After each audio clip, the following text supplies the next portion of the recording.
The alarm on my console screamed before I had even finished my morning report, and I knew, in that instant, that something had gone wrong somewhere in the sector I was supposed to be watching. My name is Vecker Thys, and for 140 cycles, I have served as an observation officer for the Coalition of Settled Worlds. My duty has always been simple. I watch, I record, I write reports that other people read and forget. I have watched 100 species rise from their home planets and take their small, clumsy steps into the wider galaxy. I have seen most of them fail. I have seen a few of them succeed. I believed, before the day I am about to describe, that I understood exactly what separated the two groups. I was wrong.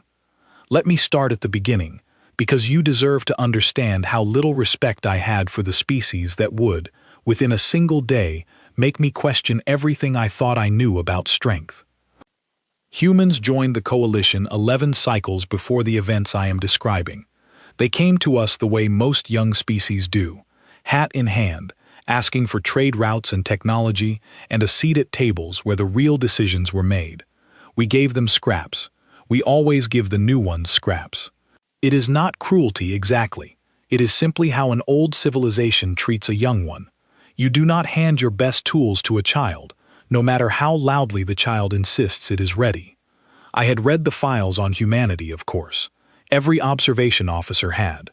Their history was a long, ugly story of conflict with each other, disease, disaster, and a stubborn refusal to disappear when logic said they should. Their homeworld had thrown asteroids, ice ages, and their own foolishness at them for hundreds of thousands of years, and somehow they always crawled back out from underneath it. Our analysts called this resilience, but they said the word the way you might describe a weed that keeps growing back in a garden. Impressive, in a small way. Not the same as strength. I did not think much of humans. I want to be honest about that, because the rest of this story only makes sense if you understand where I began. On the day everything changed, I was assigned to a joint peacekeeping mission near the outer edge of a system called Varen's Reach. It was a routine assignment, the kind given to officers who are trusted but not particularly needed. A mining colony out there had reported strange activity, possibly pirates, possibly nothing at all. The Coalition sent a modest force to investigate, 2 of our own cruisers, a squadron of allied fighters from the Doran systems, and, almost as an afterthought, a single human support vessel with a small ground team aboard. I remember looking at the manifest for that ship and feeling something close to amusement. 22 humans. 22. Against whatever might be waiting out there. I remember thinking that they had been included purely as a courtesy, a way of letting the newest Coalition member feel important without giving them any real responsibility. A colleague of mine, an older officer named Dessa Coram, warned me before we departed. She had served alongside humans before, during a border dispute 2 cycles earlier. She pulled me aside in the docking bay and said something I brushed off far too quickly. "Watch them closely, Vicar," she said. "Not because you need to protect them. Watch them because if things go wrong, they will show you something you have never seen before." I laughed. I actually laughed. Right there in the docking bay, and told her that I had seen every kind of soldier the galaxy had to offer, and that a species barely out of its own atmosphere had nothing new to teach me. She did not laugh back.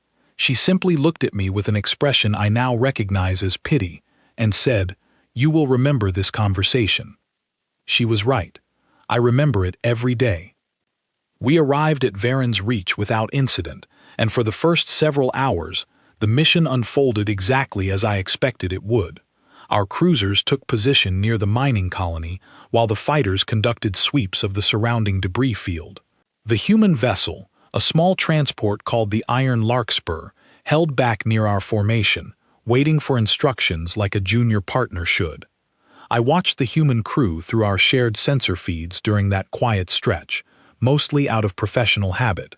Their commanding officer was a woman named Alina Brooke, young by our standards but apparently experienced by theirs.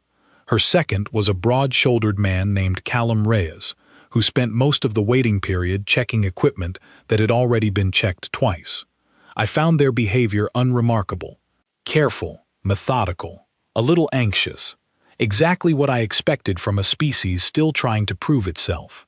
I had no idea, sitting there in my observation chair with a cup of cooling tea beside me, that within a few hours I would watch these same people do something that would break every assumption I had ever made. The first sign that something was wrong came from one of our fighter patrols. A pilot named Austin Vale reported an energy signature far larger than anything a simple pirate group should have possessed. His voice was calm, professional, the way all our pilots are trained to sound. That calm voice was the last normal thing I heard for a long while. Within minutes, the debris field around the mining colony came alive. What we had assumed was scattered wreckage turned out to be a carefully hidden fleet, dozens of vessels disguised among the rocks and broken metal. They had been waiting for us. Someone, somewhere, had known exactly when and where we would arrive, and they had built a trap large enough to swallow our entire task force. I want to be clear about something here, because it matters for everything that follows. This was not a fair fight. This was not a battle where skill alone would decide the outcome. We were outnumbered, out of position, and caught completely by surprise. Every doctrine I had studied, every tactical manual I had memorized during my training, assumed that a force in our situation would either retreat immediately or suffer near total loss. Our cruisers began taking damage within the first few minutes. I remember the sound our ship made, a deep groan that traveled through the hull like something alive was hurting. Lights flickered along the observation deck. Somewhere below me, a maintenance team was already fighting a fire that had started in one of the lower corridors. I sat there, strapped into my chair, watching screens full of chaos, and I felt something I had not felt in a very long time. I felt afraid. Not the professional concern of an officer assessing risk, but something older and simpler, the fear of a creature that suddenly understands it might not survive the day. Our fighter squadron scattered under the weight of the ambush, unable to hold formation against an enemy that seemed to appear from every direction at once. I lost track of Austin Vale's signal somewhere in that first chaotic exchange, and I did not learn what happened to him until much later. And through all of this, through the shouting on the comm channels and the shaking of my own ship, and the growing certainty that we had walked into something none of us could survive, I kept glancing at the small readout in the corner of my console that tracked the iron larkspur. The human transport had been struck early, its hull scored by weapons fire meant for a larger target. I watched the signal flicker, watched the ship's outer shielding drop to dangerous levels, and I remember thinking, with something close to sorrow, that the 22 people aboard that vessel were about to become the first coalition casualties of the day. I was wrong about that too, because instead of retreating, instead of calling for help that was not coming, the iron larkspur turned directly toward the heart of the ambush. I did not understand it in that moment. I thought perhaps their systems had been damaged, that the ship was drifting rather than steering, caught in the pull of some explosion nearby. It did not occur to me, sitting safely behind my console with my hands trembling slightly against the arms of my chair, that what I was watching was a choice. A deliberate, clear-eyed choice, made by 22 people who understood exactly how dangerous their situation was, and decided to move toward the danger instead of away from it. I did not know it then, but that single decision, made in the space of a few seconds by a woman named Alina Brooke and the crew who trusted her, was about to teach me more about strength than a century and a half of coalition service ever had. Our own cruisers continued to struggle. Coalition doctrine is built on coordination, on careful communication between ships and command, on waiting for confirmed orders before committing to a maneuver. It is a good system, under normal circumstances. It is a system built for wars fought between equals, where both sides follow similar rules and similar timing. It is not a system built for chaos, and chaos was exactly what had found us. I watched our lead cruiser attempt 3 separate maneuvers in the span of 2 minutes, each one countermanded by updated orders from command before it could be completed. I understood the caution behind those orders. Nobody wanted to make a mistake that would cost lives, but caution, in that moment, was costing us time we did not have. Meanwhile, On a private channel that our systems had not been designed to properly translate, I could hear fragments of communication coming from the Iron Larkspur. No hesitation. No requests for confirmation. Short, clipped words passed between crew members who seemed to already know what each other would say before they said it. I remember one exchange clearly, translated a moment too late by my console's language systems. Left flank, now. On it. That was all. No explanation, no debate, a command given and instantly followed, as if the two people speaking had rehearsed this exact moment 1,000 times before, even though I knew for a fact they had not. I did not understand, in that instant, what I was witnessing. I only knew that something about it unsettled me deeply, in a way that none of the explosions or alarms or damage reports had managed to do. Decoram's warning echoed in my mind as I watched the small human ship push deeper into the heart of an ambush that had already crippled forces 3 times its size. Watch them closely, Vekar. If things go wrong, they will show you something you have never seen before. Things had gone wrong, very wrong, and I was about to see exactly what she meant. My own ship shuddered again, harder this time, and somewhere behind me an alarm changed its tone to something more urgent. I gripped the edges of my console and forced myself to keep watching the screens, even as every instinct told me to look away, to focus only on our own survival. I could not look away. Some part of me, some part I did not fully understand at the time, needed to see what happened next. The Iron Larkspur reached the edge of the enemy formation, and for a moment, I was certain I was about to watch a small, brave, foolish ship destroyed in an act of desperate sacrifice. Instead, I watched it turn sideways, presenting its most heavily armored section toward the incoming fire, and open a line of communication to every Allied vessel still capable of receiving it. Alina Brooks' voice came through clearly this time, steady in a way that made no sense given what she must have been seeing on her own screens. Coalition forces, this is Iron Larkspur. We are drawing their attention. Regroup on our position and use the gap. I sat frozen in my chair, staring at that small damaged ship as it placed itself directly between the enemy fleet and our scattered forces, and I understood, for the first time, that I had been watching this species incorrectly from the very beginning. They were not new. They were not fragile. They were not waiting for permission to be brave. They had simply been waiting for a moment large enough to prove it. And as our cruisers began hesitantly to respond to a command given not by coalition leadership, but by a young human officer aboard a battered transport ship, I felt the first crack form in everything I thought I understood about strength, about courage, and about the true measure of a species. I did not know yet how deep that crack would go. I only knew that I could not look away, and that whatever happened next, I would never see humanity the same way again. The gap that Alina Brooke had promised us opened exactly where she said it would, a narrow seam in the enemy formation that our scattered fighters could use to regroup. I watched our command staff hesitate for a heartbeat too long, still processing the fact that tactical direction had come from outside our own chain of command, and in that heartbeat I understood something about ourselves that I did not enjoy learning. We were slow. Not because we lacked skill or courage, but because we had built an entire civilization around careful process, and careful process does not bend easily in the middle of a crisis. Every decision needed a chain of confirmation. Every maneuver needed to be checked against protocol before it could be executed. It was a system built by a species that had, for the most part, stopped needing to fight for its own survival a long time ago. Humans, it seemed, had never been given that luxury. Our lead cruiser finally moved through the gap, followed by 2 of our surviving fighters, and for a few moments it looked as though the tide might genuinely turn in our favor. I allowed myself a small flicker of hope, watching the formation shift, watching our forces begin to consolidate around a position that made tactical sense. Then the enemy adjusted, and I learned that whoever had organized this ambush was neither foolish nor unprepared.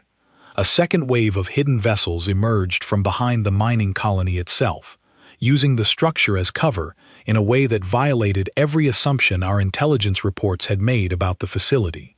Our lead cruiser took a direct hit along its command section, and the calm, professional voice that had been issuing orders moments earlier dissolved into static and then silence. I remember the exact feeling in my chest when that channel went quiet. It was not simply fear for the crew, though that fear was real. It was the sudden, dizzying realization that our command structure, the very thing we depended on to make sense of chaos, had just been removed from the battle entirely. Without a functioning command ship, our remaining forces began to drift, uncertain of who should give the next order, uncertain of whether the standing plan still applied, uncertain of almost everything except the fact that they were still under attack. This is the part of the story I have told myself many times since that day, turning it over in my memory like a stone I cannot stop touching, because it is the part where I finally understood what Decorum had tried to warn me about. The humans did not wait for a new command ship to be designated. They did not wait for Coalition protocol to catch up with the reality of the situation. Alina Brooks' voice returned to the shared channel within seconds, calm and clear, as if she had simply been waiting for this exact failure to occur and had already decided what to do about it. All units, this is Iron Larkspur. Command ship is down. I am taking coordination until further notice. Confirm status. I remember thinking, in that moment, how strange it was that a species so young, so recently arrived among the stars, would simply step forward and claim responsibility for an entire battle without asking anyone's permission. It should have seemed arrogant. It should have felt like overreach. It did not feel that way at all. It felt instead like the only sensible thing left to do. One by one, our surviving pilots and ship commanders began responding to her voice, not because coalition regulations required it, but because someone needed to lead, and she was the only one speaking with any certainty. Vale's voice returned during this exchange, weaker than before but alive, confirming that his fighter had survived the initial ambush by hiding among a cluster of debris exactly where the enemy would least expect anyone to be. I want to pause here and describe something about the way humans spoke to each other during this crisis, because it struck me as deeply unfamiliar and, I will admit, unsettling. There was no formality in their communication. No layers of rank being carefully observed, no requests routed through 3 separate officers before reaching the person who needed to hear them. When Callum Reyes reported that one of the Iron Larkspur's weapon systems had failed, Alina Brooke did not ask for a full diagnostic report before responding. She simply said, "Switch to secondary, keep moving," and he did exactly that within seconds. It was efficient in a way that unsettled me, because it relied entirely on trust. Trust that orders would be understood correctly without lengthy explanation. Trust that the person giving the order knew what they were doing. Trust that had clearly been built long before this battle ever began, through countless hours of training and shared hardship that I had never bothered to study closely. I had spent so long believing that humans lacked discipline because their command structure looked so different from ours. I was beginning to understand that their discipline simply lived in a different place, somewhere less visible from the outside, somewhere built into the bonds between individual people rather than written down in official documents. The battle continued to shift and twist in ways that defied every prediction our tactical systems tried to make. The enemy fleet, whoever they were, clearly had a plan built around dismantling the coalition's careful, structured response, and for a long stretch of that engagement, their plan was working. I watched 3 of our remaining fighters lose contact within the span of a few minutes. I do not know, even now, how many of those pilots survived, and I think about them often. I watched our second cruiser take damage severe enough that its captain ordered a retreat toward the outer edge of the system, a decision that made complete tactical sense and that I do not fault him for making. That retreat left the human transport and a handful of surviving fighters as the only forces still actively engaged with the enemy fleet. I remember staring at my screen, at the small, damaged shape of the Iron Larkspur surrounded by enemy vessels many times its size and number, and thinking that I was about to witness the destruction of every human aboard that ship. I remember feeling a strange grief for people I had never met and had, until a few hours earlier, considered barely worth my attention. I did not yet understand that grief was premature. What happened next is difficult to describe accurately, because even now, having relived this memory countless times, I still find pieces of it hard to believe. Instead of retreating alongside our other forces, instead of accepting that the odds had become impossible, Alina Brooke did something that no coalition officer I had ever studied would have attempted. She turned her damaged, outnumbered ship directly toward the largest concentration of enemy vessels, and she used the wreckage of the mining colony's outer structure as cover, weaving through narrow gaps that a larger, more cautious pilot would never have risked.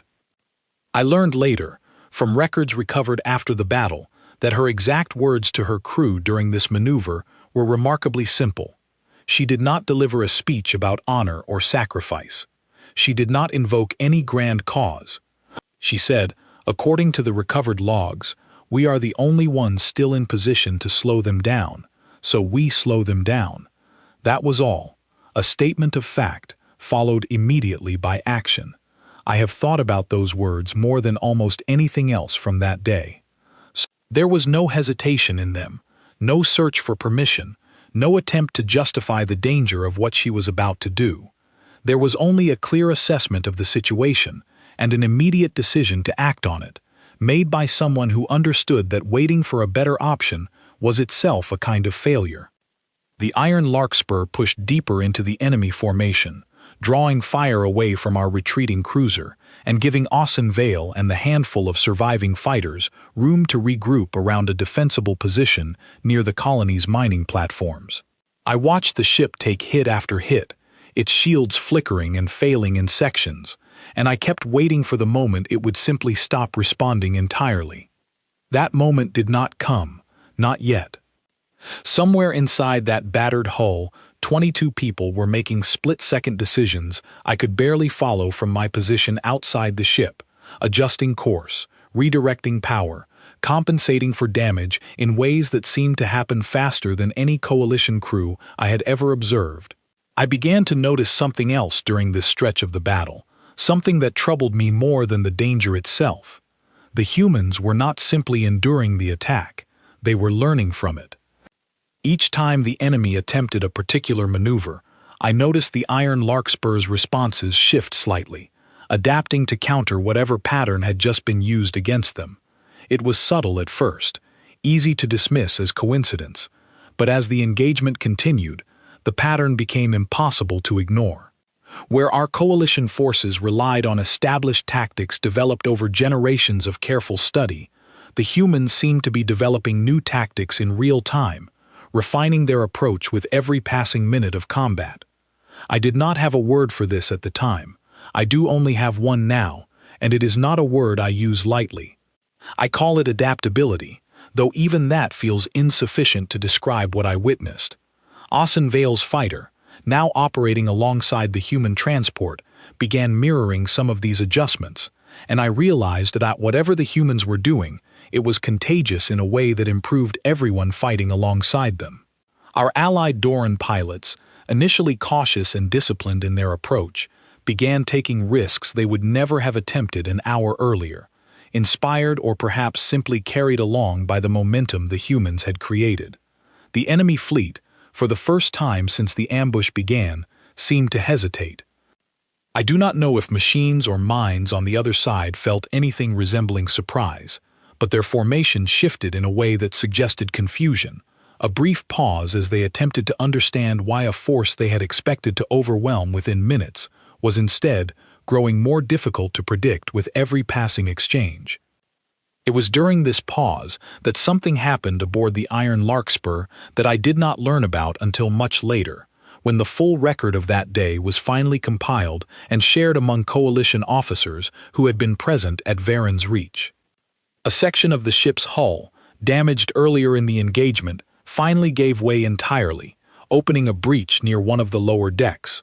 I did not know it in the moment, watching only the exterior of the ship from my observation post, But somewhere inside that breach, a young engineer named Priya Malhotra was fighting to seal the damage before the entire section lost pressure. She succeeded, according to later reports, though the details of exactly how she managed it were sparse, buried in the kind of technical language that does not capture the reality of what such moments must actually feel like. I mention her here not because I witnessed her actions directly, but because her name became part of the story I learned afterward, one small piece of a larger pattern I was only beginning to understand.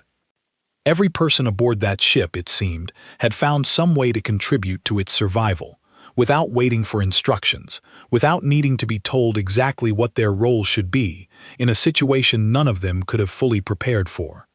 The battle had not been won. Not yet. But something had shifted, and even from my position far outside that ship, watching through sensors and screens rather than standing among the danger itself, I could feel it. The humans were not simply surviving this ambush. They were beginning to turn it. My own ship had drifted farther from the main engagement during the retreat, close enough to maintain sensor contact, but far enough that I felt, for the first time since the ambush began, a strange and uncomfortable safety. I did not want that safety. Watching from a distance while others fought felt suddenly wrong in a way I had never considered during my many cycles of quiet observation duty. I asked our helm officer, a steady Doran pilot named Farrell Ossick, if we could move closer to the fighting to assist with recovery and support. He looked at me with an expression somewhere between surprise and respect, and told me our ship's weapons systems had already been damaged too severely to contribute directly, but that we could position ourselves to receive any wounded or stranded crew who might need immediate transport. It was a small thing, a support role rather than a combat one, but it was the first time in my career that I had asked to move toward danger rather than simply record it from a safe distance. I do not say this to claim any particular courage of my own. I say it because I believe it marks the exact moment the humans had already begun to change me, even before the battle had finished unfolding. We adjusted course, and I kept my sensors locked on the iron larkspur as we moved. The enemy fleet, having recovered from its brief hesitation, launched a coordinated push meant to finish what the ambush had started. I counted no fewer than 15 hostile vessels converging on the small cluster of coalition and human forces still fighting near the mining platforms. 15 against what remained of our side, which by my count amounted to 4 fighters, 1 badly damaged transport, and whatever defenses the mining colony itself could offer, which by that point were minimal at best. I remember thinking, with a kind of clinical detachment that I now find difficult to forgive myself for, that this was the moment our forces would finally be overwhelmed. I had seen enough battles in my long career to recognize an unwinnable position when I saw one, and this position was unwinnable by every measure I had ever been trained to apply. What I had not accounted for was that the humans did not seem to believe in unwinnable positions the same way the rest of us did. Alina Brooks' voice returned to the shared channel, and this time there was something new in it, something I can only describe as focus sharpened into something almost physical. She began issuing rapid instructions, not to retreat, not to hold position and wait for reinforcements that everyone involved must have known were not coming in time, but to execute a maneuver that I did not understand until I watched it unfold. She ordered the surviving fighters to spread wide, forcing the approaching enemy vessels to split their formation in order to cover multiple angles of attack. At the same time, she directed the iron larkspur toward the mining colony's central processing structure, a massive piece of industrial equipment that had, until that point, been considered nothing more than a hazard to avoid during the fighting. I did not understand her intention until Callum Reyes's voice came through moments later, tight with effort but unmistakably certain. Charges set. On your mark. I realized, with a jolt of understanding that felt almost physical, that the humans intended to use the mining colony's own equipment against the enemy fleet. Explosive charges, likely intended for controlled demolition during normal colony operations, were being repurposed in the middle of active combat to create a hazard the enemy fleet would be forced to navigate around. It was reckless.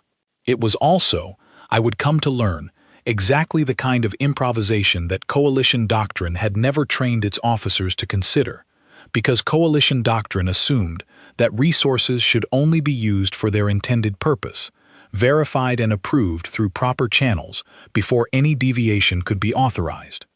The humans did not have time for proper channels.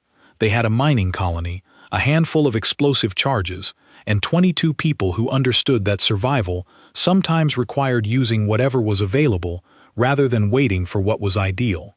The detonation, when it came, was smaller than I expected, a controlled burst that tore through a section of the processing structure and sent debris scattering directly into the path of 3 approaching enemy vessels. It did not destroy them, but it did something perhaps more valuable in that moment. It confused them, forced them to alter course, and bought precious seconds for our scattered forces to reposition. Austin Vale used those seconds well, guiding his damaged fighter through the resulting debris field to strike at an enemy vessel that had been momentarily distracted by the need to avoid collision. I watched the enemy ship take damage along its rear section, enough to force it out of formation entirely, and I felt something I had not expected to feel during a battle that had, until recently, seemed hopeless. I felt hope. Real hope, not the cautious optimism of an officer calculating odds, but something warmer and less measured, something closer to belief. The remaining Doran pilots, watching the humans create opportunities out of what should have been overwhelming odds, began pressing their own attacks with a boldness I had not seen from them earlier in the engagement. I do not think this boldness came from nowhere.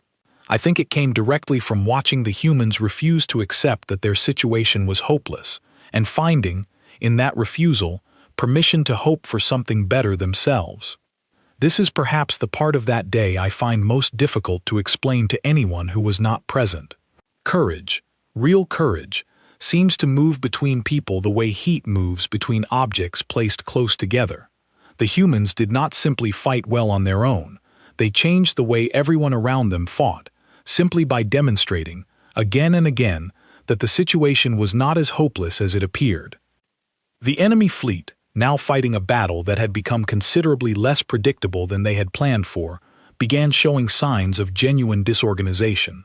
Whatever coordination had allowed them to spring such an effective ambush seemed to falter under the pressure of an engagement that refused to follow the pattern they had expected. I watched 2 enemy vessels collide while attempting to avoid debris from the earlier detonation, a costly mistake that removed them both from the fighting entirely. I watched a 3rd vessel, damaged by Austin Vale's earlier strike, retreat toward the edge of the debris field rather than risk further engagement. The tide, which had seemed so completely against us only a short while earlier, was shifting. I want to describe, as clearly as I can, the moment I believe truly defined that entire battle for me, the single memory that returns most often when I think back on that day. The iron larkspur, still bearing the scars of every hit it had absorbed since the ambush began, moved to cover the retreat of a Doran fighter whose engines had been damaged during the exchange. The pilot, a young Doran named Kessel Rin, was unable to maneuver quickly enough to escape a group of 3 enemy vessels that had identified his ship as an easy target.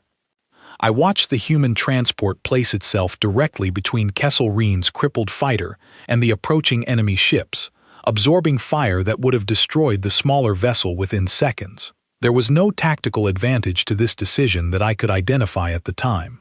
The iron larkspur was already damaged, already operating well beyond what should have been its safe limits, and yet it did not hesitate to place itself in further danger to protect a pilot from an entirely different species, someone the crew had likely never met before that day. I asked myself, watching this unfold, what could possibly motivate such a decision? There was no order from Coalition Command requiring it. There was no treaty obligation specific enough to demand this particular sacrifice. There was only a choice, made in an instant, by people who apparently believed that protecting someone else's life was simply the correct thing to do, regardless of species, regardless of risk, regardless of whether anyone would ever know the full extent of what they had done. Kessel Rhin survived that exchange because of a decision made by strangers who owed him nothing beyond a shared uniform and a shared fight. I do not know if he ever learned the full details of what happened during those seconds. I know that I did, and I know that it changed something in me permanently. The battle continued for what felt, to those of us watching, like an impossibly long stretch of time, though the full engagement, from ambush to conclusion, lasted less than an hour by objective measure. Time behaves strangely during moments of genuine danger, stretching and compressing in ways that make accurate memory difficult, but certain images remain fixed clearly in my mind, regardless of how the surrounding minutes may have blurred together. I remember the moment the enemy fleet's remaining vessels began a coordinated retreat, apparently recognizing that their carefully planned ambush had failed to achieve its intended result. I remember the strange silence that followed, broken only by the static hum of damaged communication systems and the quiet, exhausted breathing of crews who had spent the last hour fighting for their lives. I remember Alina Brooks' voice, steady even now, informing the remaining coalition forces that the immediate threat had passed, and requesting an assessment of casualties and damage before anyone allowed themselves to fully relax. Even in victory, even in the exhausted aftermath of an engagement that should have destroyed her ship and crew several times over, she did not stop functioning as a leader. She did not celebrate. She did not indulge in relief before ensuring that everyone under her informal command understood what needed to happen next. I found this restraint, this refusal to separate the moment of survival from the responsibility that followed it, almost as remarkable as anything I had witnessed during the fighting itself. Our own ship moved closer to the site of the engagement as the enemy fleet withdrew, and I finally had the opportunity to see, with my own eyes rather than through the filtered lens of sensor readings, the true extent of the damage the iron larkspur had absorbed during the battle. The ship's hull was scarred along nearly every visible surface. Sections of its outer plating melted or torn away entirely, one of its primary engines venting a thin trail of vapor into the surrounding void. It looked from the outside like a vessel that should not have been capable of continued flight, and yet it held position steadily, its crew still coordinating recovery efforts for damaged fighters and injured personnel from other ships without pause. I sat in my observation chair, staring at that battered, remarkable ship, and I understood, with a clarity that felt almost physical, that everything I had believed about humanity before that day had been fundamentally incomplete. I had judged them by their age as a species, by the brevity of their history among the stars, by comparisons to species far older and, I had assumed, far wiser. I had not accounted for the possibility that survival itself, the long, difficult, uncertain survival of a species that had faced extinction more times than most civilizations could imagine, might produce something our own long, comfortable history had never required us to develop. I did not yet have the full shape of that thought in my mind.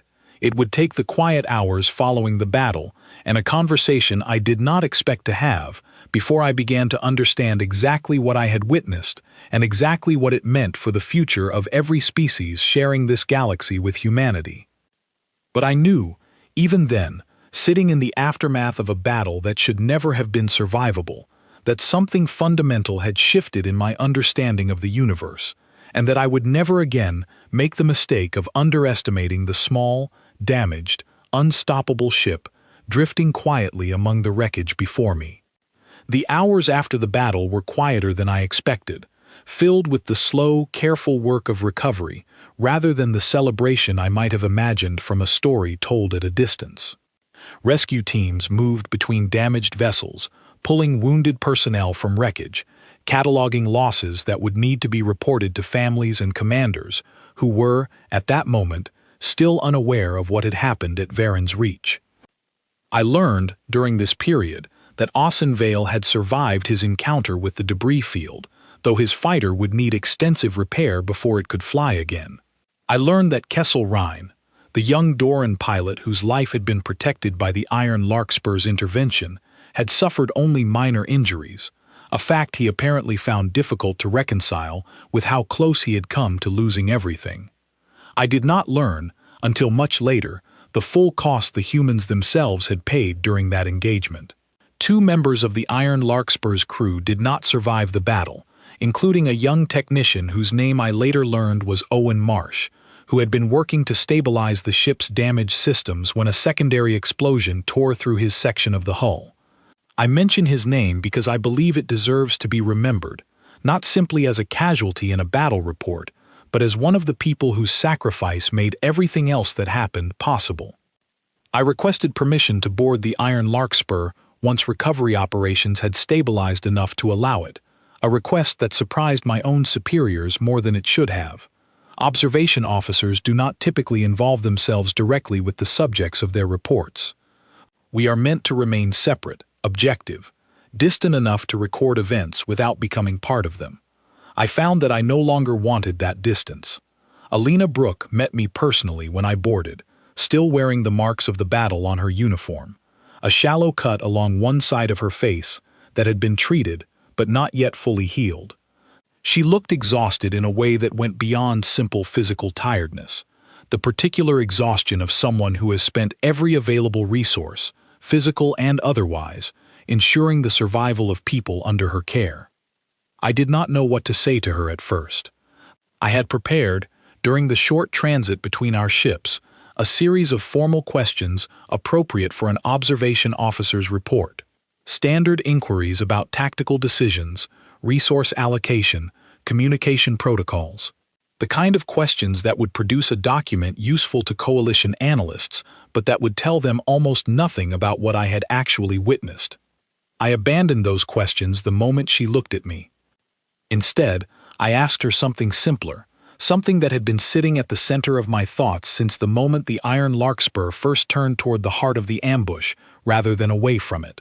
I asked her why. She seemed surprised by the question, or perhaps simply too tired to immediately understand what I was asking.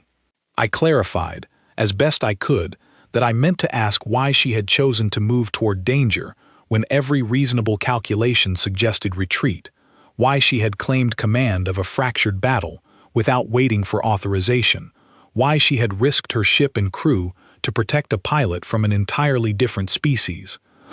She considered the question for a long moment before answering, and when she did, her response was quieter and more direct than I had expected. Because someone had to, she said, and we were the ones there. I told her that this explanation seemed insufficient to describe what I had witnessed, that the calculations involved in her decisions should have led any reasonable commander toward a different choice, that the risk she had accepted on behalf of her crew went beyond what duty alone could explain. She looked at me for a while before responding again, and I sensed that she was trying to find words for something that felt, to her, almost too obvious to need explaining. "We don't get to choose the moments that matter," she said. "We only get to choose what we do inside them. I have spent my whole life being told that the odds don't favor us, that we are too small, too young, too fragile to matter the way other species matter. I have stopped believing that odds are the same thing as outcomes." She paused, glancing toward a section of her ship still being repaired by exhausted crew members who had not stopped working since the battle ended. "My crew did not survive today because we were lucky," she continued.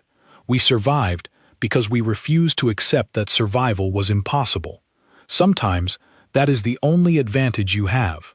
It turns out to be enough, more often than people expect."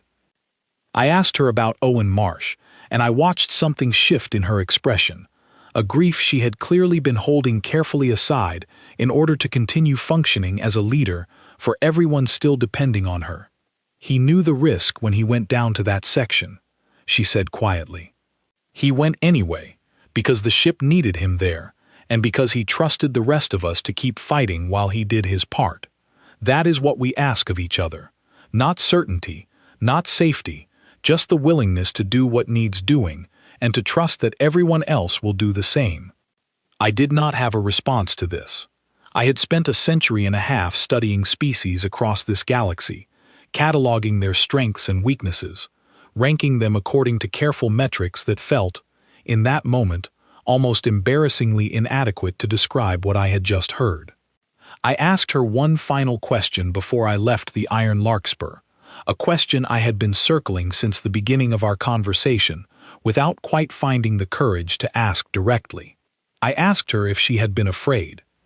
She laughed, softly and without much humor, and told me that fear had been present through nearly every moment of the battle, that she did not believe courage meant the absence of fear so much as the decision to act despite it.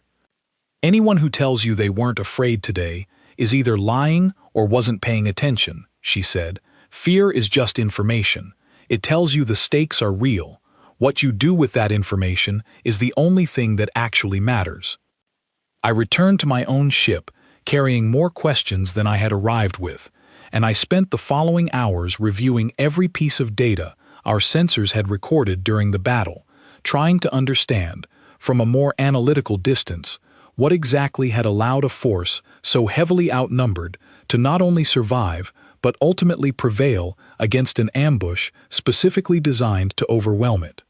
I found myself returning, again and again, to humanity's own history, records I had studied before but never truly understood.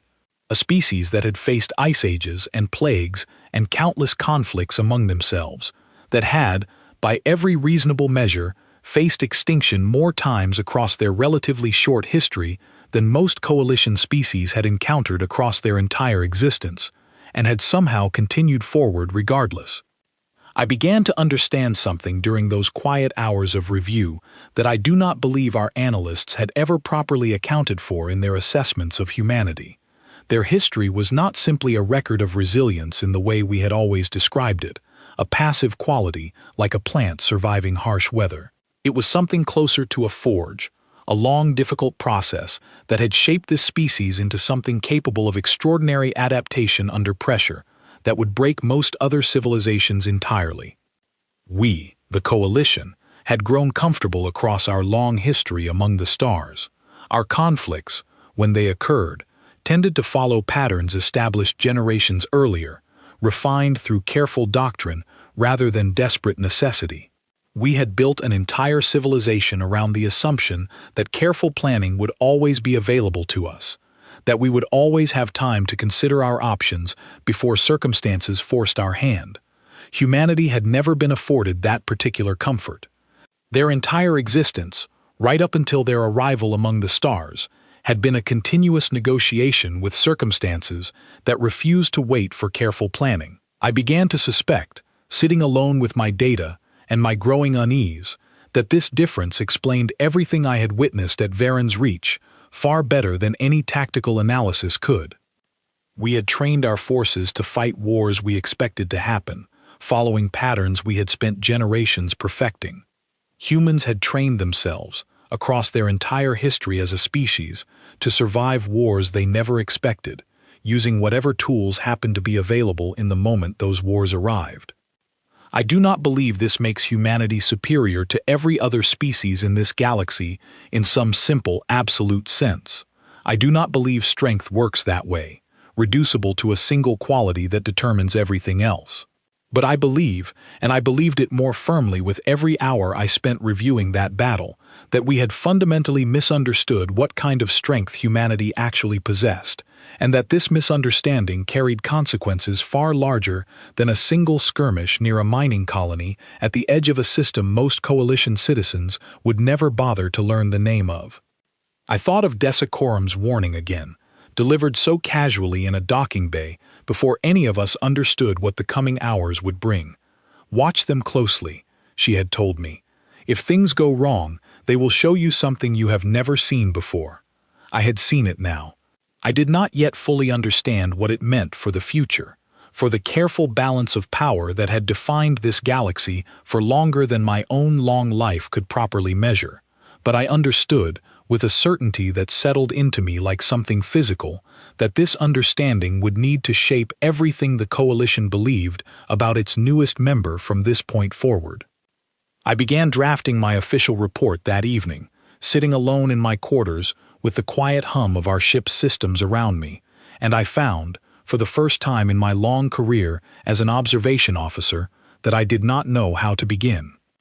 Every previous report I had written had followed a familiar pattern, careful and measured, designed to inform without alarming, to describe without exaggerating. I had always prided myself on this restraint, this professional distance that allowed me to observe the galaxy's many species without becoming entangled in my own reactions to what I witnessed. I could not find that same distance now. Every attempt to begin my report in the familiar, measured language of my profession felt inadequate to describe what I had actually seen, and I found myself staring at a blank document for far longer than I wanted to admit, searching for words that would not come. I set the report aside eventually, unfinished, and allowed myself, for the first time in a very long while, to simply sit with the weight of what I had witnessed, rather than immediately attempting to translate it into something suitable for official record. I did not yet know exactly what I would eventually write. I only knew that whatever conclusions I reached would need to be honest, even if honesty meant admitting that the careful assumptions guiding coalition policy toward humanity for the past 11 cycles had been dangerously, fundamentally wrong. 3 days after the battle at Varen's Reach, I stood before a review panel of senior coalition officers, prepared to deliver a report I had rewritten more times than I could easily count. Dessa Korim sat among them, her expression unreadable in the way that only the oldest and most experienced officers ever seemed to manage, and I found myself grateful for her presence, even though I suspected she already knew exactly what I was about to say. The panel expected a straightforward account: casualties, damage assessments, an evaluation of enemy tactics and how the coalition should adjust its defenses against similar ambushes in the future. This was the kind of report they had requested, and it was the kind of report I had originally intended to deliver. I gave them that information first, because it was true, and because they needed it. I described the ambush in careful detail, the losses on both sides, the tactical failures in our own command structure that had nearly resulted in a far greater disaster than the one we ultimately survived. I did not soften these failures, because I believed the panel deserved an honest accounting of where our own systems had fallen short. Then I told them about the humans. I described, as precisely as I could, the moment Alina Brooks' ship turned toward the ambush, rather than away from it, the decision made not out of recklessness, but out of a clear-eyed understanding that someone needed to act, and that waiting for permission would cost more lives than acting without it. I described the improvised use of the mining colony's demolition charges, the willingness to absorb damage in order to protect allies from an entirely different species, the quiet, exhausted dignity with which Alina Brooke had spoken about her own crew's sacrifice. I watched several members of the panel exchange glances during this portion of my report, expressions I recognized easily because I had likely worn similar expressions myself only days earlier: skepticism, mild discomfort, the particular kind of polite disbelief reserved for reports that challenge assumptions too comfortable to abandon easily. One officer, a senior Doran commander named Petresh Kal, interrupted partway through my account to ask whether I was certain I had not simply been swept up in the emotional intensity of witnessing combat firsthand, whether my report might reflect admiration rather than objective analysis. It was a fair question, and I did not resent him for asking it. I had asked myself the same thing more than once during the 3 days since the battle, lying awake and wondering whether I had allowed myself to be too moved by what I witnessed, whether a more careful observer might have described the same events in far less remarkable terms.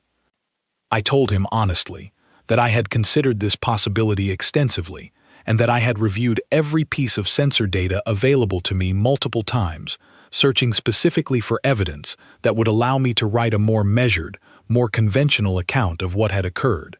I told him that the data did not support a more measured account. The tactical decisions, the timing, the coordination between individuals who had no formal authority to direct each other, yet did so instantly and effectively, all of it held up under repeated scrutiny.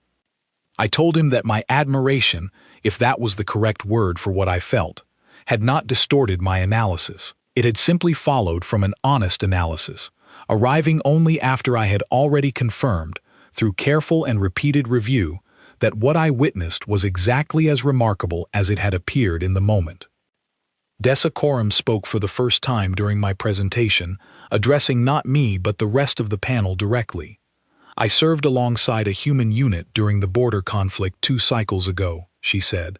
"I saw something similar then, on a smaller scale. I did not have the standing at the time to insist the coalition take proper notice. I believe Officer Thiss's account should be taken seriously, not despite the admiration in it, but because that admiration was earned through direct, repeated observation rather than assumption." Her words carried weight in that room that mine alone could not have achieved, and I found myself grateful, once again, for a warning she had given me that I had once been foolish enough to dismiss. The panel's questions continued for a considerable while longer, probing every detail of my report for weaknesses, testing my conclusions against alternative explanations, exactly as a careful review process should. I did not resent this scrutiny. I welcomed it, because I understood that the conclusions I was asking them to accept carried significant consequences for how the coalition would approach its relationship with humanity moving forward. Eventually, Petresh Kal asked me directly what I believed the coalition should do with this information, now that I had presented it so thoroughly. I considered my answer carefully before speaking, aware that whatever I said next would likely shape the official position taken toward this report, and through it, toward an entire species whose true nature I had only recently begun to understand. I told him that I did not believe the coalition should fear humanity, though I understood that some among our leadership might interpret my account that way. Fear, I told him, was not the correct response to strength demonstrated in defense of allies, strength that had, at every opportunity during the battle at Varen's Reach, been directed toward protection rather than domination. I told him instead that the coalition should recognize humanity as something genuinely new among the many species we had encountered across our long history, not simply another young civilization to be guided and managed until it matured into something more familiar, but a species whose entire history had already prepared it for challenges the rest of us had spent generations trying to avoid ever facing directly. I told him that continuing to treat humanity as a junior partner, deserving only limited trust and limited responsibility, would eventually become not merely inaccurate, but actively dangerous, because a species capable of what I had witnessed at Varen's Reach would not remain in a junior role indefinitely, regardless of how the rest of us chose to categorize them. I told him, finally, that I believed we were witnessing the early stages of something the galaxy had not seen in a very long time, if it had ever truly seen it at all. Not simply another species finding its place among the stars, but a species destined, through the very qualities that had allowed it to survive its own difficult history, to eventually become one of the defining forces shaping whatever came next for all of us. The panel did not reach an immediate decision that day, and I did not expect them to. Institutions as old and careful as the Coalition rarely change their assumptions quickly, regardless of how compelling the evidence presented to them might be. I understood this, and I did not resent the slow, deliberate pace with which my report would eventually be absorbed into whatever policy discussions followed it. What mattered to me, in the end, was not whether the coalition immediately altered its official stance toward humanity. What mattered was that I had told the truth as clearly and honestly as I knew how, and that this truth now existed in the official record, available to anyone willing to look closely enough to understand it. I returned to Varen's Reach once more, before departing the sector permanently, drawn back by a need I did not fully understand until I arrived. The Iron Larkspur had already departed for repairs at a proper shipyard, its crew scattered temporarily across various recovery and support facilities while their vessel was restored to full operational status. I stood instead near the damaged mining colony itself, looking out at the quiet debris field where, only days earlier, 22 people had refused to accept that their situation was hopeless, and had, through that refusal, changed the outcome of a battle that should have ended very differently. I thought about Owen Marsh, whose name I had made certain was properly recorded in my official report, not simply as a casualty, but as someone whose sacrifice had directly contributed to the survival of everyone else aboard his ship. I thought about Alina Brooks' quiet, tired explanation of why she had made the choices she made, an explanation that felt, the more I considered it, less like a personal philosophy and more like a description of something woven deeply into humanity's entire understanding of itself. We don't get to choose the moments that matter. We only get to choose what we do inside them. I have carried those words with me ever since, through every assignment and every report that followed my time at Varen's Reach. I have watched other species rise and fall across the many cycles since that day, and I have found myself, more often than I would have expected, measuring their strength against the standard humanity set during that single, desperate battle. Few have matched it. I do not say this to diminish other species, many of whom possess remarkable qualities of their own, deserving of respect on their own terms. I say it because I believe, having witnessed it directly and having spent considerable time since then studying its origins, that humanity's particular combination of adaptability, loyalty, and refusal to accept defeat as inevitable represents something genuinely rare among the many civilizations sharing this galaxy. I do not know, even now, exactly what role humanity will eventually play in the larger story of this galaxy's future. I am old, by the standards of my own species, but I am not old enough to have witnessed the full arc of what a species like this might eventually become, given enough time and enough opportunity to grow into the strength I witnessed so clearly during that single battle. I know only what I saw with my own eyes on that day, watching from a damaged ship as 22 people turned an impossible ambush into something closer to a demonstration of exactly what their species was capable of when circumstances demanded everything they had to offer. I saw humans rise in battle, refusing every reasonable expectation of defeat, protecting strangers from other worlds without hesitation, adapting faster than any doctrine I had ever studied believed possible, and turning what should have been a disaster into a lesson the entire coalition would need decades to fully absorb. And in that moment, watching a small, battered ship hold its ground against odds that should have destroyed it many times over, I understood something I have never once doubted since. The galaxy had spent its long history assuming that strength belonged to whichever species had survived longest, expanded farthest, and accumulated the most careful, comfortable power across the widest stretch of time. I watched that assumption break apart in the space of a single afternoon.